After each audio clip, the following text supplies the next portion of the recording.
해오롱교회 성도 여러분 안녕하십니까? 서상배 목사입니다. 오늘은 잠언 10장 1절에서 5절 말씀으로 의인과 악인의 삶의 보응이라는 제목으로 말씀을 전하겠습니다. 잠언은 총 7개의 모음집으로 되어 있습니다. 잠언 1에서 9장으로 된 첫 번째 모음집을 지금까지 살펴보았고, 오늘부터는 두 번째 모음집인 10장을 살펴보려고 합니다.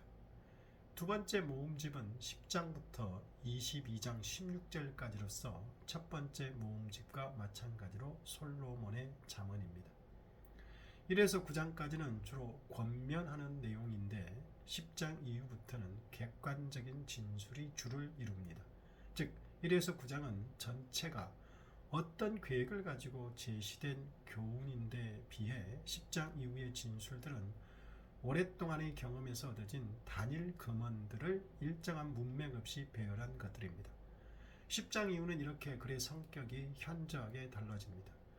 1에서 9장까지는 훈계이고 10장 이후는 금언이라고 할 수 있습니다. 훈계란 무엇을 하라거나 말라는 식으로 명령하거나 권고하는 것을 말하는 것으로 교훈 또는 강의라고도 부르기도 합니다. 긍정적으로 무엇을 하라고 훈계하는 것은 명령, 부정적으로 무엇을 하지 말라고 훈계하는 것은 금지라고 할 수 있습니다. 그리고 금언이란 경험과 관찰의 내용을 간략하게 진술한 것을 말합니다. 10에서 15장이 금언으로 되어 있습니다. 진리를 객관적으로 제시하는 방식이며 따라서 문장의 톤은 매우 냉정합니다. 명제적이고 서술적입니다. 모든 금언은 평행법으로 이루어진 한 줄의 식구로 되어 있습니다. 대부분 전반절과 이에 호응하는 후반절이 한 쌍을 이루고 있습니다. 잠언의 금언들은 동의 평행, 반의 평행, 종합 평행이 골고루 섞여 있는데 수적으로는 반의 평행이 가장 많습니다. 반의 평행의 예를 들면 다음과 같습니다. 전반절과 후반절이 서로 대조, 반대된다는 의미에서 반의 평행입니다. 잠언 10장 1절 솔로몬의 잠언이라 지혜로운 아들은 아비를 기쁘게 하거니와 미련한 아들은 어미의 근심이라. 10장 3절 여호와께서 의인의 영혼은 줄이지 않게 하시나 악인의 소용은 물리치시느니라. 지혜로운 아들과 미련한 아들, 의인과 악인, 이렇게 서로 반대되는 의미와 평행을 이루고 있습니다. 잠언의 두 번째 모음집에서 반의 평행이 압도적으로 많은 부분이 10에서 15장입니다. 전체 184개 중에서 163개입니다. 나머지 부분은 16장에서 22장 16절에는 동의, 반의, 종합평행이 골고루 분포되어 있습니다.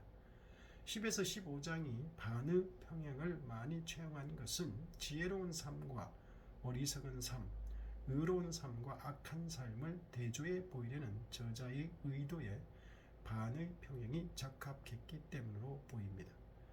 10에서 15장을 포함해서 잠언은 전체적으로 의로운 생활이라는 메시지를 지니고 있습니다. 잠언의 주제가 지혜인데 지혜란 인간의 삶에 대해 통달하는 것을 말합니다. 그런데 삶을 통달하는 요체는 바로 의로운 생활입니다. 다시 말하면 인간은 의롭게 바르게 살 때에 생에 참된 성공을 얻을 수 있다는 것입니다. 잠언은 이러한 삶의 원리를 가르치는 책입니다. 이러한 삶의 원리를 생의 가치로 하여 이 원리로 살아가는 인격을 훈련해내고자 하는 것이 잠언의 목표입니다. 이 점은 10에서 15장에서 더욱 두드러집니다. 10에서 15장은 반의 평행을 사용하면서 지혜와 우매, 의인과 악인을 대조하는 일에 치중하기 때문입니다. 이러한 대조를 하는 목표는 말할 것도 없이 의와 악에 따르는 결과를 보여주므로 의의 생활을 독려하고자 하는 것입니다. 10장 이후의 금언들은 얼핏 보면 일정한 방향이나 계획이 없이 이러저러한 금언들이 단순 나열된 것처럼 보입니다. 그러나 아무리 문학적, 문맥적 관점에 있어 만족할 만한 규칙이 발견되지 않는다 하더라도 한 가지 분명한 사실은 있습니다. 그것은 금언들은 전체적으로 지혜, 즉 의로운 생활이라는 하나의 큰 주제를 중심으로 주어진 다양한 교훈들이라는 점입니다. 금원이 지혜나 의에 관해 말할 뿐 아니라 지혜나 의를 직접 언급하지 않는 금원들도 사실상 넓게는 의로운 생활이라는 포괄적인 주제와 연결이 되어 있는 것입니다. 의로운 생활 또는 의로움을 추구하는 인격이 금원들의 목표요 주제인 점은 의심할 바가 없습니다. 10장은 의로운 삶과 그릇된 삶에 따르는 보응을 주제로 하고 있습니다. 1절의 솔로몬의 잠언이라는 제목은 22장 17절에 가서야 다시 나타나므로 10장에서 시작해 22장 16절까지 이르는 부분을 아우르는 제목입니다. 1에서 9장까지 교훈을 받은 아들의 삶은 어떤 것이어야 하는가를 금원으로 말해 놓은 것이 10장에서 22장 16절까지입니다. 2절부터 대표적인 교훈인 의로운 삶과 그릇된 삶에 따르는 보응의 원리가 등장합니다. 하나님이 주신 질서의 세계에서는 수단 방법을 가리지 않고 모으는 재물에는 유익이 없고 의로운 삶만이 죽음과 같은 역경에서 지켜주는 안전장치가 된다고 합니다. 3절에서는 의인과 악인의 운명이 극명하게 대조됩니다. 하나님은 의인의 필요를 채우실 것이나 악인의 욕심은 좌절시키십니다. 전형적인 보응의 원리의 진술입니다. 4, 5절의 근면에 대한 교훈도 의로운 생활과 보응의 원리에 대한 맥락에서 계속됩니다. 4, 5절도 반의 평행으로 되어 있는데 게으름이 초래하는 결과와 근면이 초래하는 결과가 뚜렷이 대조됩니다. 게으른 자는 가난을 자초하게 되며 근면한 자라야 부를 이룰 수 있다고 합니다. 6절도 역시 의로운 생활을 추천하는 금원입니다. 의인은 늘 좋은 말과 행동을 하여 복을 받지만 악인은 이에 아랑곳하지 않고 계속해서 입속에 사악한 말을 품고 다니니 그 결과가 어떻게 되겠느냐고 합니다.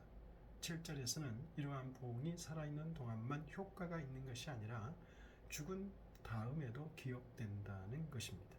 8절은 지혜와 우매라는 화두로 돌아갑니다. 지혜란 곧 계명을 지키는 것이고 말씀에 순종함으로 의로운 생활을 하는 것입니다. 우매란 말만 하고 실천하지 않는 것입니다. 9절 역시 보응의 원리이며 잠언이 가르치는 바른 생활의 교훈의 진수가 표현됩니다. 전반절은 바른 생활이 확신과 안전의 기초라고 말합니다. 후반절은 아무리 자신이 하는 일을 숨기고 꼬아도 그것은 결국 발각되고 만다고 합니다. 바르게 살아가는 사람은 결국 평탄한 길을 만나고 형통하게 된다고 합니다. 반면 잔머리를 굴리거나 정직하게 행치 않는 사람은 결국 그 속임수가 드러난다는 것입니다. 잠언 10장은 이렇게 계속해서 의로운 삶과 그릇된 삶에 따르는 보응을 주제로 하여 대조하여 진술하고 있습니다. 우리가 이것을 교훈 삼아 살아감으로 흔들림 없는 올바른 삶을 살아갈 수 있기를 바랍니다. 기도하겠습니다. 하나님 아버지,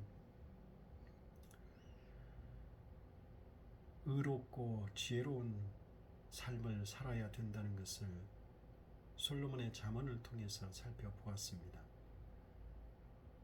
악인의 머리를 굴리고 속이고 악한 삶을 살면 결국 결과가 망할 수밖에 없다는 사실을 오늘 본문을 통해서 살펴보았습니다.